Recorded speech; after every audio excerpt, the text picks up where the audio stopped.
चला हेडिंग द्या, हेडिंग द्या, हेडिंग द्या, rate analysis, unit number 4, unit number 4 rate analysis, unit number 4 rate analysis, rate analysis most important तुमच्या ओरलच्या दृष्टिकोनातून सुद्धा. तुम्ही आयुष्यात कधी पण इंटरव्ह्यू देणार, कोणताही इंटरव्ह्यू असो तो, तुमचा प्रायव्हेट सेक्टरमधला इंटरव्ह्यू असो, तुम्ही कोणत्या गव्हर्नमेंट जॉबची इंटरव्ह्यू क्रॅक केला तो इंटरव्ह्यू असो, MPSCचा असो, UPSC असो, कोणता इंटरव्ह्यू असो, त्या इंटरव्ह्यूला ह्या टॉपिकवर क्वेश्चन विचारणार म्हणजे विचारणार. त्याच्यानंतर जर तुम्ही प्रायव्हेट सेक्टरमध्ये इस्टिमेशनमध्ये करिअर करताय, क्वांटिटी सर्विंगमध्ये, इस्टिमेशनमध्ये जर तुम्ही करिअर करताय क्वांटिटी सर्विंगमध्ये, तर त्या केसमध्ये सुद्धा तुम्हाला ह्या युनिटचा जेवढा पण डाटा आज आपण शिकणार आहे, जेवढा पण तुम्हाला मी पाठ करायला सांगणार आहे, तो ॲज इट इज लक्षात ठेवायचा आहे. अजून पुढे उद्या तुम्ही बिल्डर झाला आणि तुमच्या साईटवर असलेल्या मटेरियलची क्वांटिटी तुम्हाला काढायची, तर त्यासाठी सुद्धा आज जे आपण शिकणार आहे ते फार महत्त्वाचं आहे. ओके, खूप महत्त्वाचा टॉपिक आहे. म्हणजे मारता मारता जरी कोणी विचारलं अरे उठ मला हे सांग, तरी हे पाठच पाहिजे, एवढ्या लेवलला आपल्याला करायचं आहे. ओके, मग चला लक्ष द्या. आता सर्वात पहिले छोट्या छोट्या ज्या डेफिनेशन आहे त्या बघू आपण, ज्या आपल्याला माहिती पाहिजे. ओके, किंवा 1-2 मार्काला आपल्याला विचारले जातात. तर सर्वात पहिले हेडिंग द्या, आउटटर्न, OUTURN, आउटटर्न वर्क, आउटटर्न वर्क, आउटटर्न वर्क और टास्क वर्क, आउटटर्न वर्क और टास्क वर्क. अरे तुम्हाला मी नोट्स आणायला लावलेल्या होत्या, नोट्स आणायच्याच आहे. ओके, त्याच्यामध्ये मी ही डेफिनेशन दिलेली आहे. आता फक्त समजून घ्या आउटटर्न वर्क आणि टास्क वर्क म्हणजे काय. आपल्याला एक्सटर्नल ओरलला सुद्धा बसल्या बसल्या प्रश्न विचारला तो, टास्क वर्क म्हणजे काय किंवा आउटटर्न वर्क म्हणजे काय. तर टास्क वर्क किंवा आउटटर्न वर्क म्हणजे काय, एक स्किल्ड लेबर, स्किल्ड लेबर आणि अनस्किल्ड लेबर याच्यामधला फरक कळतो का तुम्हाला. स्किल्ड लेबर मध्ये कोण कोण मोडतं, कोणत्या टाईपच्या लेबरला स्किल्ड लेबर म्हणतो आपण, बार बेंडिंग वाले, मिस्त्री, मिस्त्री बरोबर, आणि कारपेंटर, हे पण स्किल्ड लेबर झाले, मिस्त्री, कारपेंटर, बार बेंडर. ओके, त्याच्यानंतर अनस्किल्ड लेबर मध्ये कोणते आले, मेल कुली, फिमेल कुली, म्हणजे जे फक्त पाट्या दगड उचलायचे, पाट्या उचलायच्या तेवढेच कामं करतात, म्हणजे ही वस्तू इकडे दे, ती वस्तू तिकडे दे. मिस्त्रीच्या हाताखाली एक मेल आणि एक फिमेल किंवा 2 मेल असतात माल कालून द्यायला, त्याच्या पाटीत भरून द्यायला. ओके, जर तुम्ही बघितलं असेल तर ते अनस्किल्ड लेबर झाले.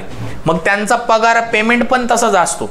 अनस्किलला कमी पैसे असतात, स्किलला जास्तच पैसे असतात. त्याच्यात अनस्किलमध्ये मेलला थोडे जास्त असतात, फिमेलला थोडे कमी असतात. ओके, तर आपल्याला सांगतो काय की आउटटर्न टास्क वर्क म्हणजे काय, एक स्किल लेबर, एक स्किल लेबर एका दिवसामध्ये, एक स्किल लेबर एका दिवसामध्ये त्याच्या ठरलेल्या कामाच्या वेळेत, म्हणजे एक लेबर दिवसाला किती तास काम करतो, officially as per government rule 8 तास.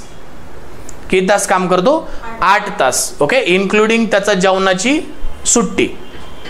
एक लेबर किती तास काम करतो, 8 तास काम करतो. म्हणजे एक स्किल लेबर एका दिवसात, एक दिवस म्हणजे 8 तासात एक स्किल लेबर किती काम करतो, किती अमाऊंट मध्ये, किती क्वांटिटी मध्ये, अमाऊंट मध्ये नाही, किती क्वांटिटी मध्ये तो काम करतो, त्याला म्हणतो आपण टास्क वर्क किंवा आउटटर्न वर्क. म्हणजे एक स्किल लेबर किती काम काढतो तुमचं. म्हणजे प्लास्टर जर करायचं असेल, पूर्ण बिल्डिंगला प्लास्टर करायचे, तर एका दिवसात तो किती भिंती करतो प्लास्टरच्या, तर त्याची क्वांटिटी मोजायची स्किल लेबरची त्याच्या 8 तासाच्या टायमिंग मध्ये. तर ते काय असणार आहे, टास्क वर्क किंवा आउटटर्न वर्क. लिहा त्याची डेफिनेशन लिहा. The capacity of doing work, the capacity of doing work, the capacity of doing work, capacity of doing work by skilled labour, by skilled labour per day in fixed working hours fix working hours, hours HOURS, fix working task is called as task work or outturn work, is called as task work or outturn work. Okay, आता next point लिहायचा आहे star mark करून, factor affecting दी task work, factor affecting दी task work. मग सांगा मला, एका skill लेबरचं जी capacity आहे त्या कॅपॅसिटीला एखाद्याची कमी असते, एखाद्याची जास्त असते, याच्यावर कोणते कोणते फॅक्टर्स अफेक्ट करतील सांगा. कोणते कोणते फॅक्टर तुम्हाला वाटतं की तुम्ही आता एवढे 10-15 जण आहे तर यांच्यामधून प्रत्येकाची कॅपॅसिटी वेगळी असणार आहे ना काम करण्याची. एकच काम दिलं, ही भिंतच प्लास्टर करायची तुम्हाला आणि प्रत्येकाने 1 by 1 केली तर प्रत्येकाची क्वांटिटी ही वेगळी भरणार आहे. असं का होतं? कोणते कोणते फॅक्टर अफेक्ट करतात सांगा. कोणते कोणते फॅक्टर अफेक्ट करतात? आता आपण युनिव्हर्सिटीचा एकच पेपर राहतो, अख्ख्या युनिव्हर्सिटीमध्ये अख्ख्या महाराष्ट्रात MSBTचा एकच पेपर राहतो, मग प्रत्येकाला मार्क वेगवेगळे का बरं पडतात? सगळ्यांना 70च का नाही पडत? एक्सपिरियन्स, प्रॅक्टिस, स्किल, प्रत्येकाचं स्किल वेगळे. ओके, मग पहिला पॉइंट काय लिहा, output of different skill worker, output of different skill worker, output of different skill worker according to their skills, according to their skill.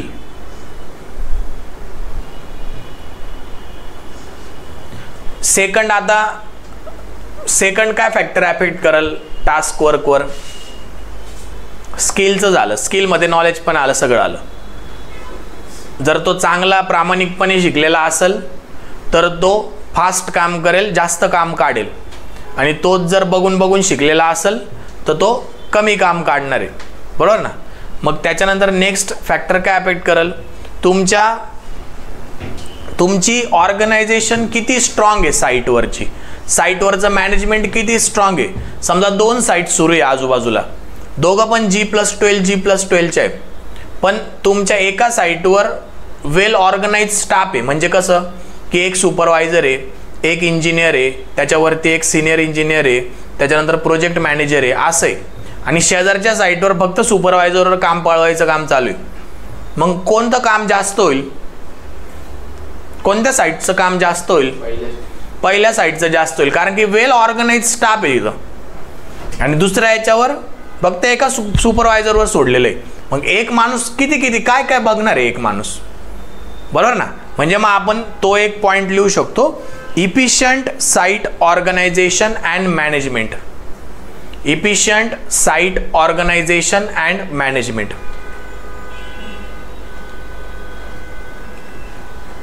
Efficient site organisation and management.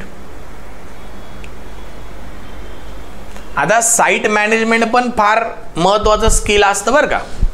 आपण जेव्हा साईटवर जातो ना तेव्हा समजा आज मला माझ्या साईटवर डिफरंट ॲक्टिव्हिटी चालू आहे. माझ्या साईटवर कुठं प्लास्टर चालू आहे, कुठं कॉन्क्रिटिंग करायचं आहे, कुठं पेंटिंगवाला लेबर आहे, बरोबर ना. मला त्या लोकांना किंवा चल 2 गोष्टी चालू आहे, कॉन्क्रिटिंगच चालू आहे आणि माझ्या साईटवर आले लेबर. तर आता त्या लेबरला समजा 15 लेबर आले, 15 लेबरमधून 2-3 मिस्त्री आहे, स्किल लेबर आहे, बरोबर, आणि काही मेल कुली काही फिमेल कुली. तर ते मॅनेज करणं पण महत्त्वाचं आहे. तर 15च्या 15 एकाच जागेवर टाकून दिले, म्हणजे एवढा स्लॅब करायचं तर 15 जण टाकून दिले. ते एकमेकांनाच बघत राहतील, कुठं काय करू असं होऊन जाईल ना. म्हणजे मॅनेज करणं महत्त्वाचं आहे ना, की कॉन्क्रिटिंग जर करायचं आहे तर मटेरियल बनवायला किती लेबर ठेवायला पाहिजे, मी मटेरियल बनवायला किती ठेवायला पाहिजे, मटेरियल ट्रान्सपोर्ट करायला किती ठेवायला पाहिजे, मिस्त्रीच्या हाताखाली किती ठेवायला पाहिजे. एक मी व्हायब्रेटर कॉन्क्रीट करायचं तर एक व्हायब्रेटरसाठी एक माणूस लागेल. आता मिक्सर ऑपरेट करण्यासाठी एक माणूस लागेल, बरोबर.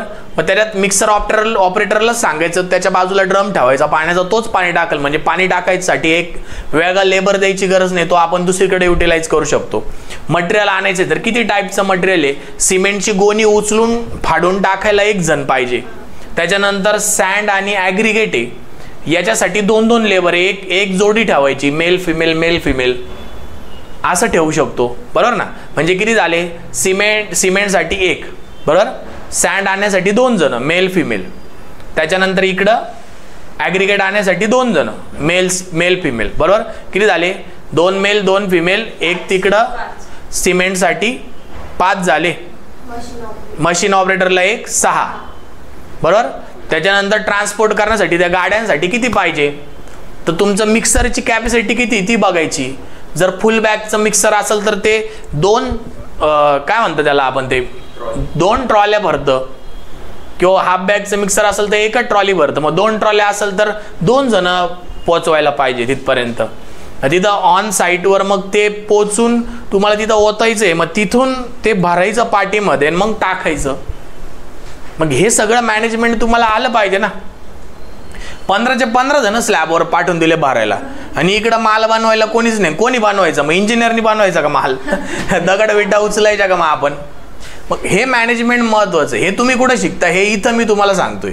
इथं शिकायचं आपल्याला सगळं, की साईटवर जर लेबर आलेले तर त्यांचं मॅनेजमेंट झालं पाहिजे, की याच्यासाठी एवढा त्याच्यासाठी एवढा, बरोबर. प्रत्येक ॲक्टिव्हिटी वाईज. ओके. नाही तर पेंटर आलेला आहे, त्याला तुम्ही इकडं कॉन्क्रीटचा माल बनवायला पाठवणार, त्याला येणार आहे का बनवता. त्याचं काम काय, पेंट देणं. त्याला पेंटिंगच्याच वर्कसाठी पाठवलं पाहिजे. ओके. तर मॅनेजमेंट काय साईटची ती महत्त्वाची, ही मॅनेजमेंट आली पाहिजे. म्हणजे प्रत्येक साईटवर इंजिनियर काम करतात, पण त्यांना स्किल्ड माहिती आहे का, त्यांना हे येतं का, हे महत्त्वाचं. आणि हे काय कॉलेजला शिकवलं नाही जात तुम्हाला. ह्या आपल्या याच्यामध्ये असतं ते सगळं, आपल्या रेट ॲनालिसिसमध्ये आहे, पण कोणी एवढं सांगत नाही, वेळेपुरतं सांगता. असो, जे पुढे येईल ते मी तुम्हाला सांगेल, बरोबर. सेकंड पॉईंट दिला. त्याच्यानंतर नेक्स्ट, आता नेक्स्ट पॉईंट काय येईल, समजा 2 जण आहे, 2 स्किल लेबर आहे, 2 स्किल लेबर आहे. एक माझ्या साईटवर आहे, एक तुमच्या साईटवर आहे. 2 स्किल लेबर आहे. तर माझ्या साईटवर जो स्किल लेबर आलेला आहे त्याला मी 600 रुपये रोज दिला, आणि त्याला सांगितलं एवढ्या वॉलचं प्लास्टर करून दे एका दिवसात, बरोबर. आणि तुमच्या साईटवर जो लेबर आहे त्याला तुम्ही काय केलं, त्याला 1000 रुपये रोज दिला तुम्ही, आणि त्याला प्लास्टर करायला लावलं. तर कोणता व्यक्ती कमी वेळेत काम पूर्ण करेल तुमचं. एकच सेम भिंत आहे, हीच भिंत एका साईडनी मी माणूस लावला 700 रुपये रोजानी, आणि एका साईडनी बाहेरच्या साईडनी तुम्ही माणूस लावला 1000 रुपये रोजानी. तर कोण फास्ट काम करेल, 700 रुपयेवाला माणूस करेल का 1000 रुपयेवाला माणूस करेल. स्किल्ड दोघांचं सारखं आहे का. 1000 रुपयेवाला पैसे जास्त आहे ना, त्याला पैसे जास्त भेटाय ना. म्हणजे हायर वेजेस जिथं जास्त आहे ते सुद्धा मॅटर करतं तुमच्या इफिशियन्सीवर, कळतंय का. मग ते पण पॉईंट लिहायचं तुम्हाला. लिहा, थर्ड पॉईंट लिहा, higher wages and payments. Higher wages and payments.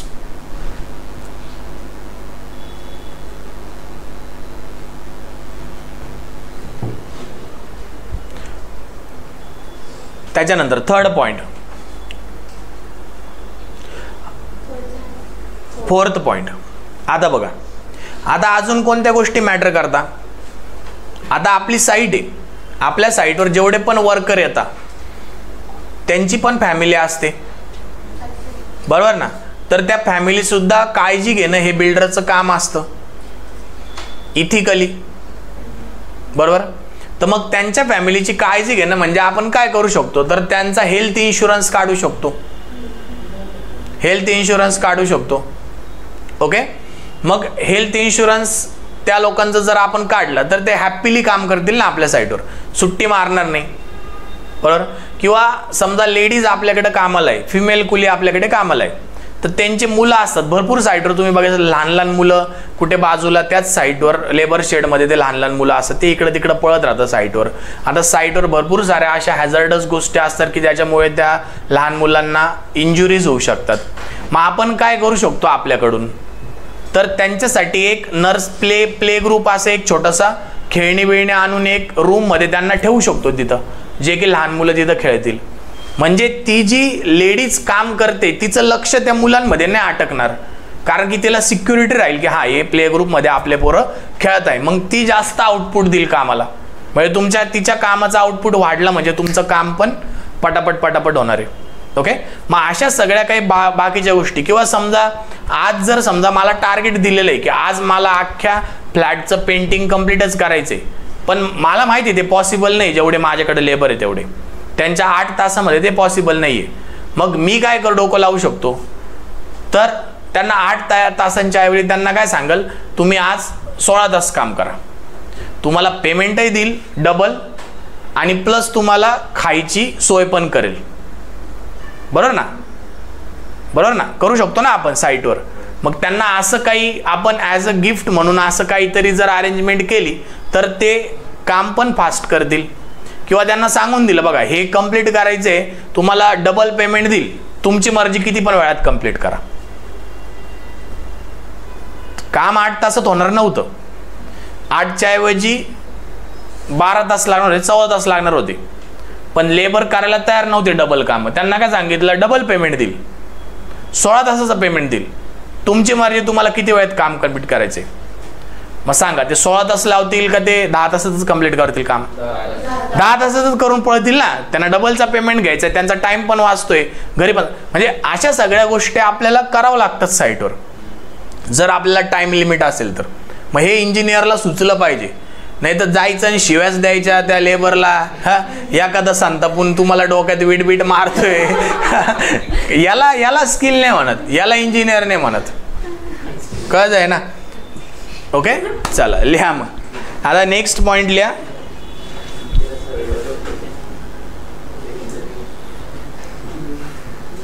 Facilities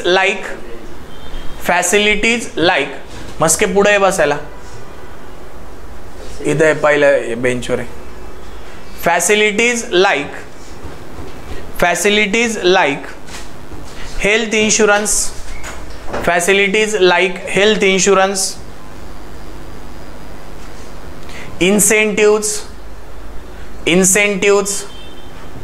gift,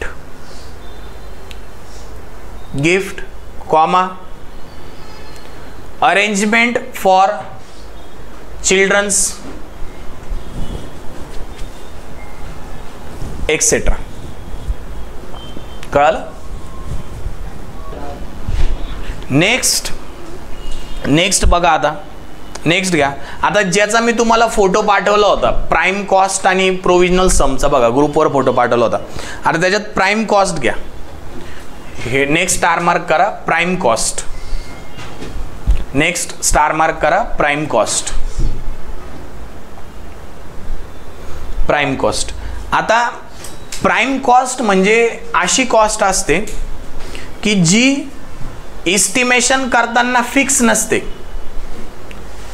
म्हणजे फॉर एक्झाम्पल जे architectural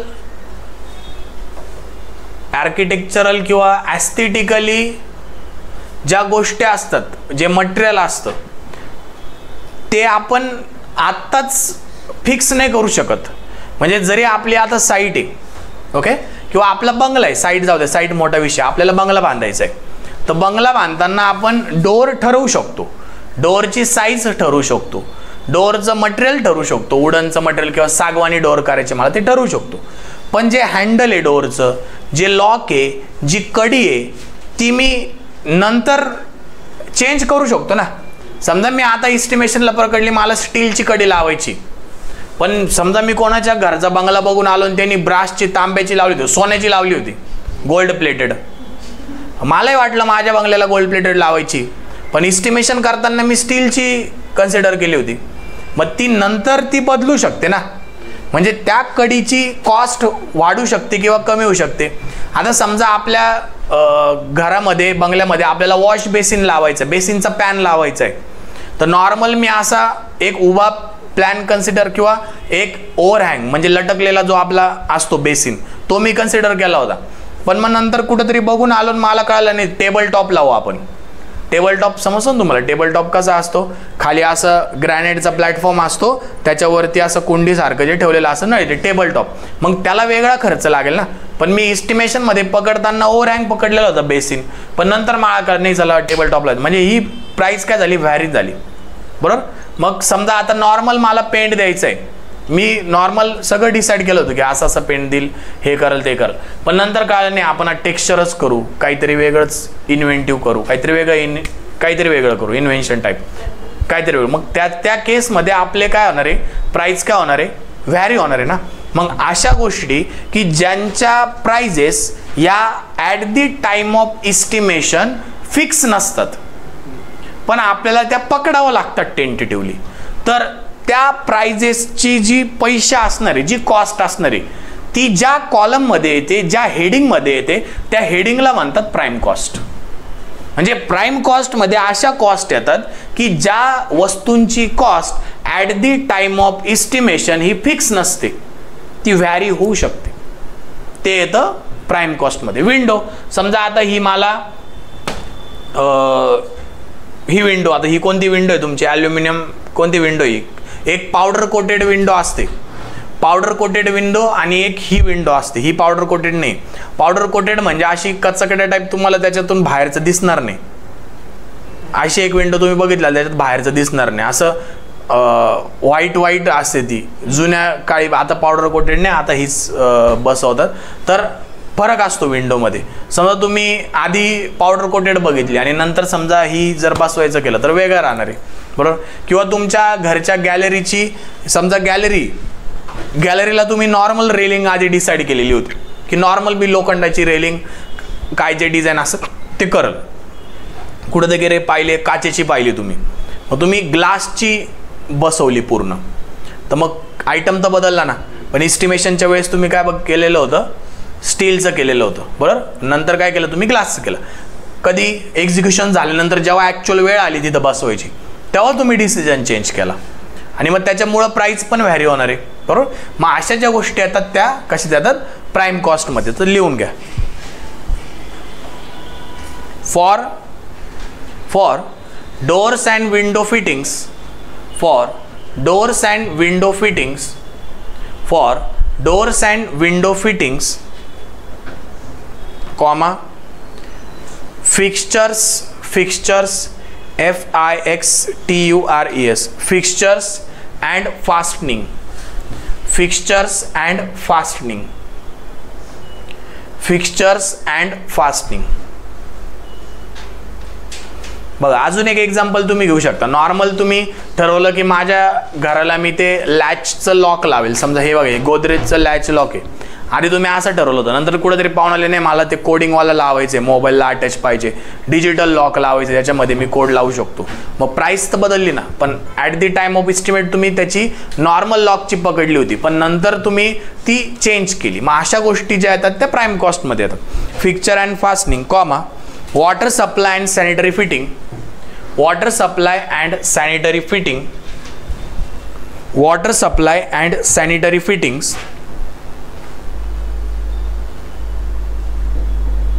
etc. Above type of work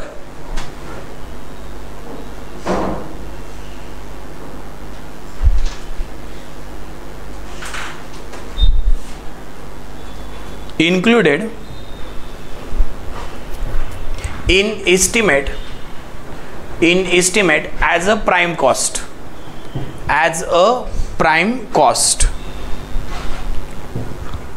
as a prime cost.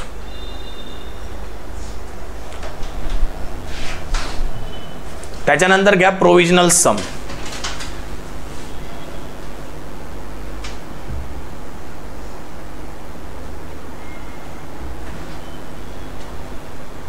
Provisional some.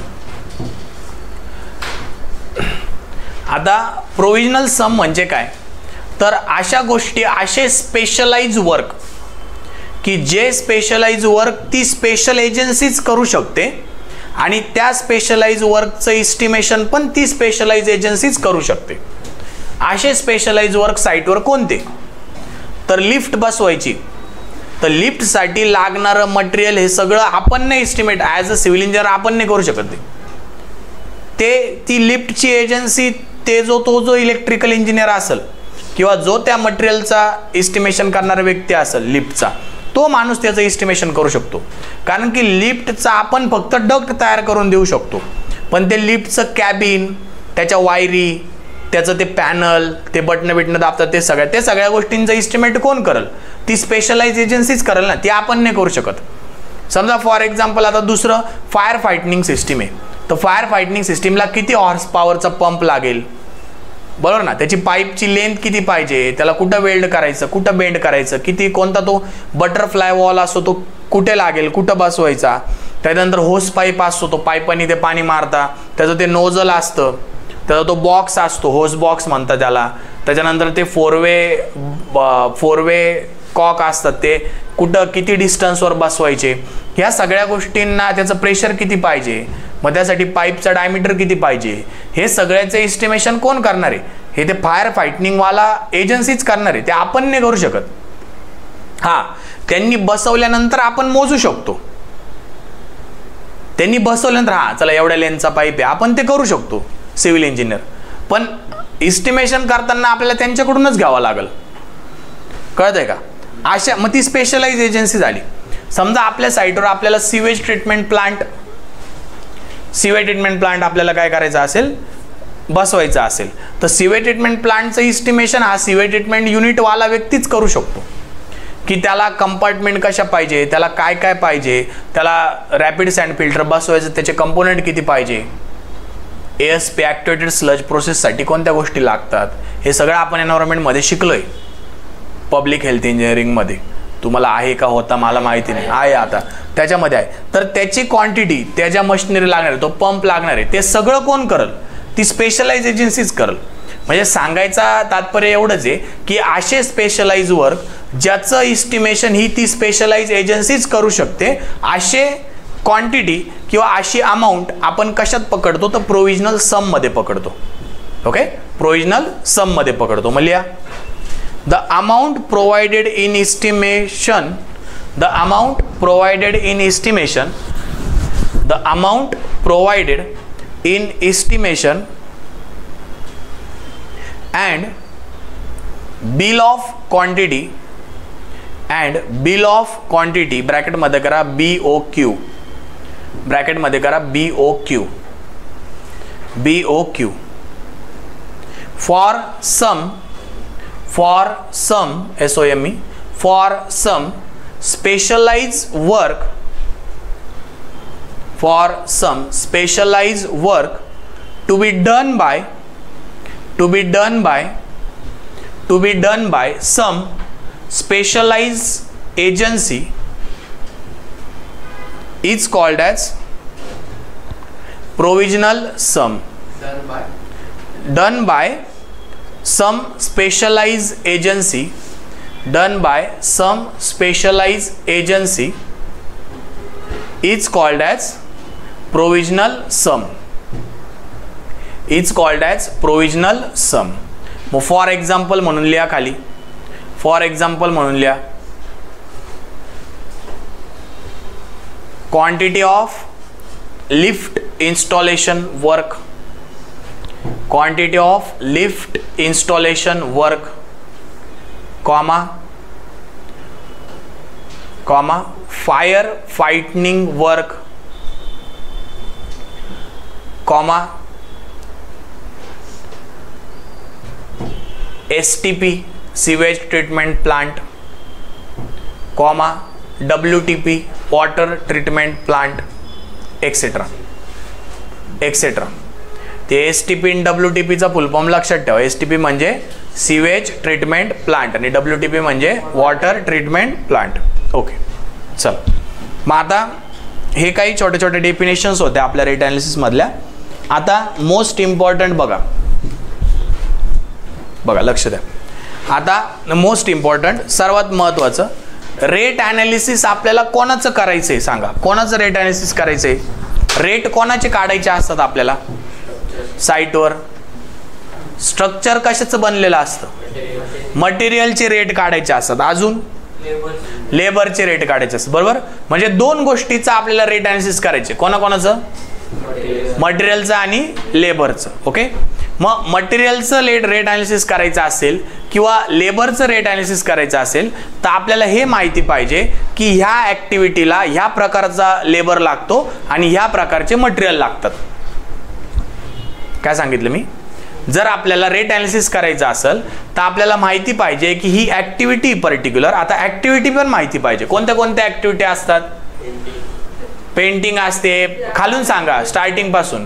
Site clearance असतो, एक्सकॅव्हेशन असतं, PCC असतं, फुटिंग असतं, त्याच्यानंतर UCR असतं, जे काय असेल RCC वर्क असतं, प्लिन फिलिंग असतं, ब्रिक वर्क असतं, प्लास्टर असतं, त्याच्यानंतर पेंटिंग असते, लाईट फिटिंग असते, इलेक्ट्रिकल फिटिंग, लाईट फिटिंग असते, सॅनिटरी फिटिंग असते, प्लंबिंग असते, बरोबर. वॉटरप्रूफिंग असतं, डोअर्स विंडो असतात, टाईल वर्क असतं. ह्या सगळ्या ॲक्टिव्हिटी झाल्या. तर आपल्याला माहिती पाहिजे की एक्सकॅव्हेशनसाठी कोणता माणूस लागतो, लेबर कोणते कोणते लागतात, त्यांचा रेट काढायचा. एक्सकॅव्हेशनसाठी तुम्ही कॉन्क्रीटचा मिस्त्री घेऊन येणार का, त्याला खोदायला लावणार का कुदळ पावडं घेऊन, तो करेल का काम. किंवा कॉन्क्रीटिंग करायचे किंवा प्लास्टर करायचे, तुम्ही एक्सकॅव्हेशन वाला माणूस घेऊन जाणार का. म्हणजे कोणत्या ॲक्टिव्हिटीसाठी कोणते लेबर लागतात हे आपल्याला माहिती पाहिजे आणि कोणत्या ॲक्टिव्हिटीसाठी कोणतं मटेरियल लागतं ते माहिती पाहिजे. कॉन्क्रीटिंग करायचंय तर विटा कन्सिडर करणार का तुम्ही, काय काय कन्सिडर करणार कॉन्क्रीटिंग मध्ये, कोणतं मटेरियल लागतं, सिमेंट, सँड, वॉटर आणि ॲडमिक्चर. ओके, ॲडमिक्चरचं तर जाऊ दे, ते आपल्याला छोट्या प्रमाणात टाकावं लागतं, त्याचा डायरेक्ट एक कॅन किंवा एक ड्रम जरी पकडला तरी क्वांटिटीमध्ये चालतो. पण कॉन्क्रीटिंग जर करायची असेल, कोणत्याही प्रकारची कॉन्क्रीटिंग म्हणजे मटेरियल काय काय, सिमेंट, सँड, ॲग्रिगेट, वॉटर. समजा ब्रिक वर्क करायचे, कोणतं material, brick, cement, concrete, brick, cement आणि वॉटर आणि सँड. अरे ब्रिक वर्क करताना सिमेंट मॉर्टर घेता ना, मॉर्टर म्हणजे काय, सिमेंट आणि सँड, बरोबर. त्याच्यानंतर प्लास्टर करायचं असेल कोणतं मटेरियल लागेल, सिमेंट, सँड, वॉटर. ओके, तिथं खडी लागणार आहे का, तिथं विटा लागणार आहे का. टाईल वर्क करायचं असेल कोणतं मटेरियल लागेल, टाईल्स लागतील, सिमेंट लागेल, सँड लागेल आणि वॉटर लागेल. तर मग हे आपल्याला माहिती पाहिजे, हा कॉमन सेन्स आहे, हे कोणत्या गोष्टीला कोणतं मटेरियल. उद्या तुम्हाला पेपरमध्ये कॉन्क्रीटिंग आलं आणि तुम्ही तिथं विटांची क्वांटिटी काढून ठेवली, 0 मार्क देणार आहे ना तो, बरोबर ना. मग आपल्याला रेट कोणाचा काढायचा आहे, मटेरियलचा काढायचा आहे, लेबरचा काढायचा आहे. मग आता तुम्हाला माहिती पाहिजे काही की पॉईंट्स, आता हेडिंग द्या, की पॉईंट्स तुमच्या नोट्समध्ये पण आहे, पण तुम्ही आज नोट्स आणल्या नाही म्हणून मी तुम्हाला इथंच सांगतो. की पॉईंट्स हे लाईफ टाईम लक्षात ठेवायचे. की पॉईंट्स लिहिलं, ओके, मोस्ट इम्पॉर्टंट. आता सर्वात पहिले आपण घेऊ मटेरियल.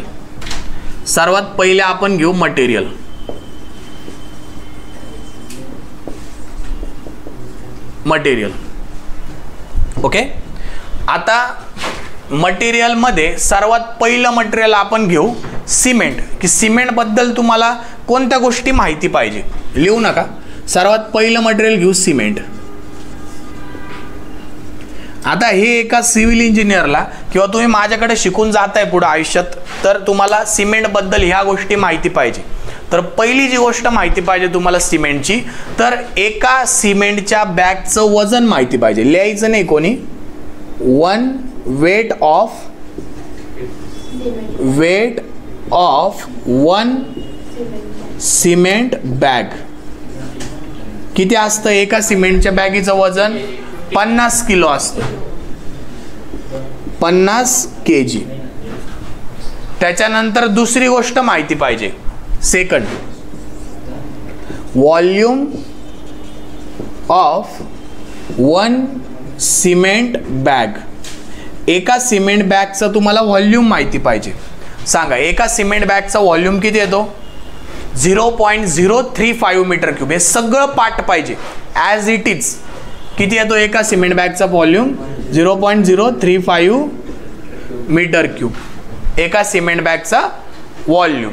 ओके, लिटरमध्ये किती येईल तो? लिटरमध्ये 35 लिटर किती येईल? ओके. त्याच्यानंतर थर्ड, तुम्हाला डेन्सिटी ऑफ सिमेंट माहिती पाहिजे. डेन्सिटी ऑफ सिमेंट हे रेट ॲनालिसिससाठी पण रेट ॲनालिसिससाठी लागणार आहे बरं काही सगळं. हे काय पाठ करायचं ते हे करायचं, बाकीचं न्यूमरिकल डायरेक्ट सॉल्व होणार आहे तुमचं. फक्त पाठ हे लक्षात ठेवायचं. एका किंवा सिमेंटची डेन्सिटी किती येते ती पाठ पाहिजे. 1440 kg/m³.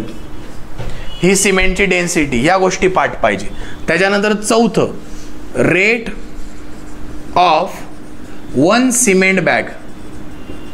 एका सिमेंटच्या बॅगचं आज मार्केट रेट काय चालू आहे सांगा? किती रुपये चालू आहे? 350 रुपये चालू आहे का? नक्की का? करू शकता तुम्ही. 350 रुपये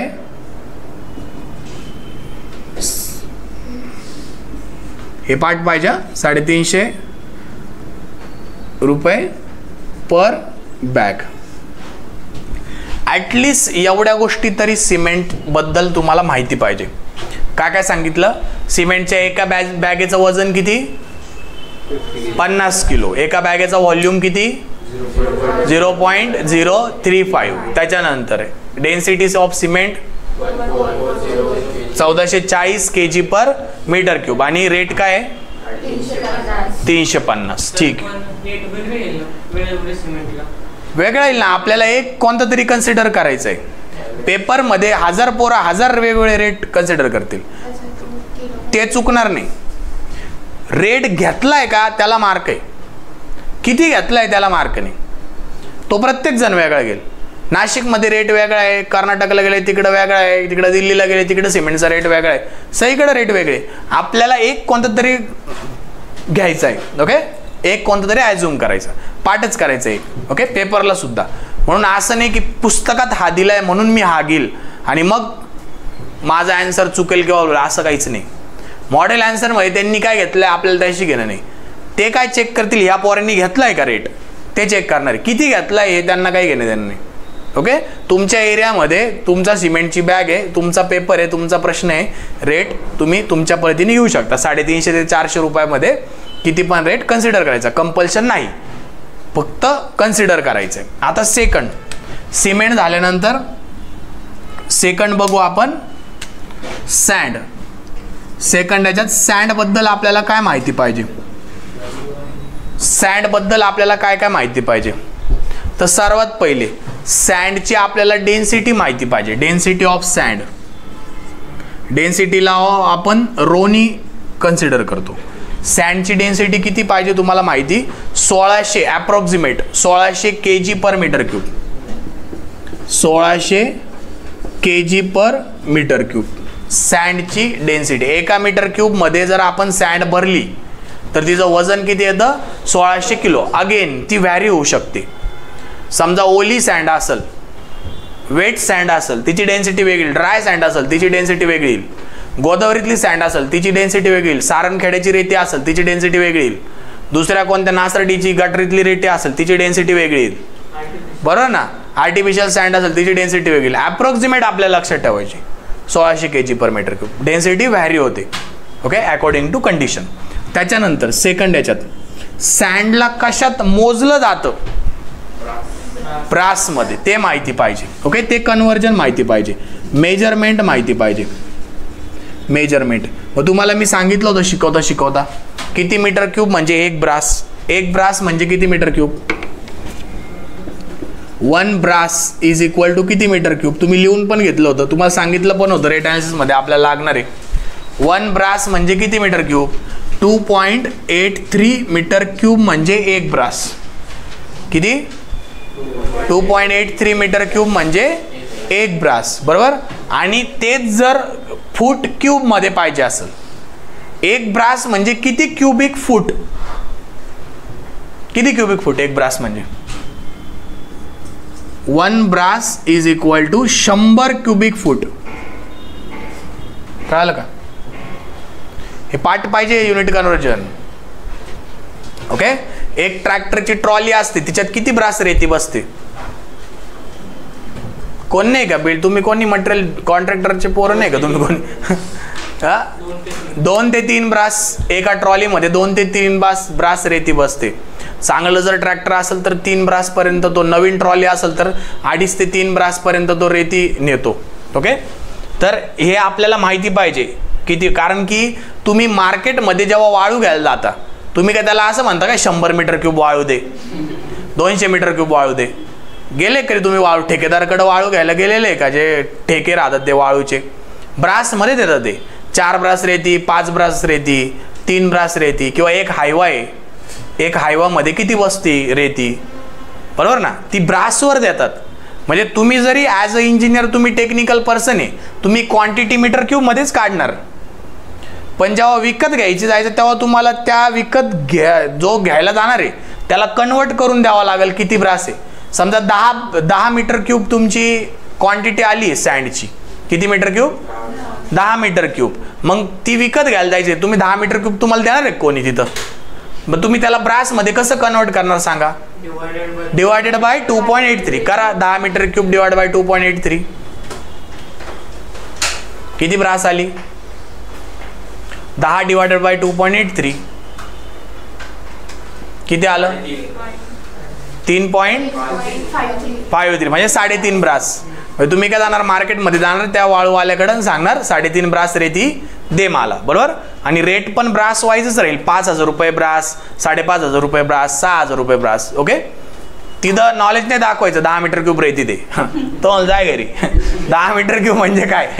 त्या प्रश्न पडेल 10 मीटर क्यूब म्हणजे काय, ते तर ब्रासमध्येच विकत आले आतापर्यंत. चला, म्हणजे सँडबद्दल आपल्याला हे माहिती पाहिजे. त्याच्यानंतर सँडचा रेट आपल्याला माहिती पाहिजे की आता मार्केट रेट काय चालू आहे. पावसाळ्यात जनरली रेतीचे रेट वाढतात, तुम्हाला माहिती आहे काय? कारण की पावसाळ्यात एक तर रेती काढता येत नाही, पाऊस चालू राहतो म्हणून, नदीला पूर वगैरे आला. पावसाळ्यानंतर रेती काढतात जनरली, तुम्ही बघितलं असेल तर, मला माहिती नाही, हा तर म्हणताय तुम्ही. तिसरं, रेट काय सांगा, सँडचा रेट काय जनरली? एवढा कमी आहे? एवढा कमी आहे? अरे एवढा कमी नाही, हा पर ब्रासच, एवढा कमी नाही.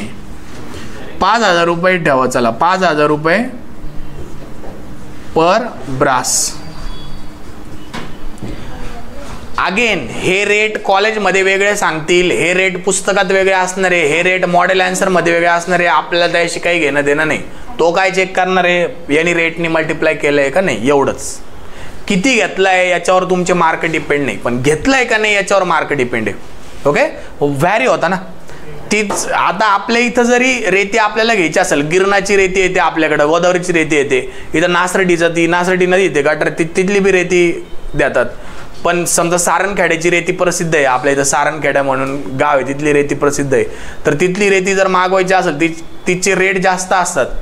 नॉर्मल ही रेती आपल्या कुठल्या नदीतली रेती जर 4,000 रुपये चालू असेल तर सारणखेड्याची रेती 6,000 रुपये ब्रास चालू असते. का असा फरक असतो? कारण की सारणखेड्याच्या जी नदी आहे त्या रेतीमध्ये सिल्ट कंटेंट फार कमी असतं, म्हणजे कमी रेतीमध्ये आपलं जास्त आउटपुट निघतो कामाचा.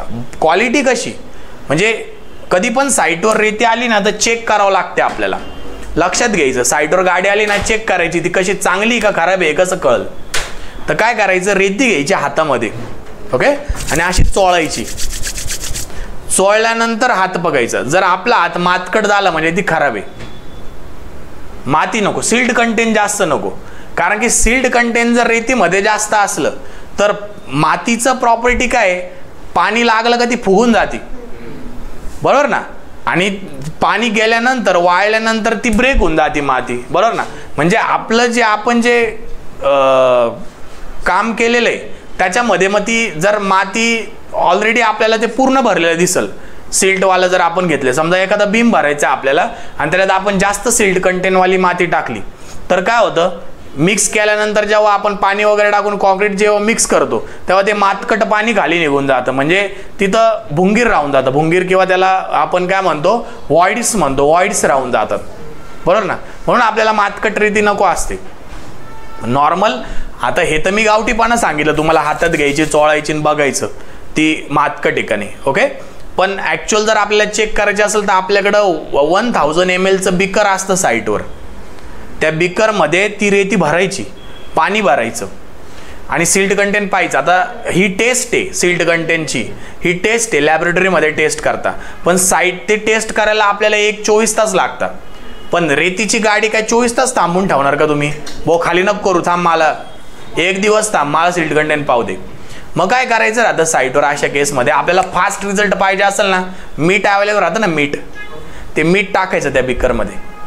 त्याच्याने ना ती रेती एकदम फास्ट खाली बसते आणि मग आपल्याला कळतं ते किती पर्सेंटेज आहे, रेतीचं पर्सेंटेज राहतं. मग या सगळ्या गोष्टी तुम्हाला माहिती पाहिजे साईटवर, की कशी टेस्ट, पटकन कशी टेस्ट करायची, किंवा नॉर्मली आल्या आल्या कसं बघायचं, किंवा डोळ्याला बघूनच दिसतं आपल्याला रेती की मातकटी. ओके. त्याच्यानंतर साईटवर गाडी आलेली आहे, आपल्याला चेक करायचे. आपण 5 ब्रास मागवली होती, तो हायवा 5 ब्रासचा आहे, त्याच्यात 5 ब्रास रेती आहे का नाही, हे कसं चेक करणार सांगा? साईटवर रेतीची गाडी आली, तुम्हाला चेक करायची किती क्वांटिटी आली, कशी करणार? व्हॉल्यूम मेजर करणार. कसं करणार? ट्रक आहे, ट्रक आलेला आहे, हायवा आलाय, त्याचा व्हॉल्यूम मेजर करायचं. सांग कसं करणार? बोला ना, बरोबर आहे. लेंथ माहिती असते ट्रकची, अजून विड्थ माहिती असते. आता डेप्थ चेक करायची, कशी करणार? रेतीची गाडी आली तुमच्या साईटवर, सांगा कशी करणार? बरोबर, बार टाकायचं. काय करायचं? गाडीवर चढायचं वरती, गाडीवर चढायचं वरती. मोठा बार असतो आपला, 12 मीटरचा बार असतो. ओके. तो बार घ्यायचा.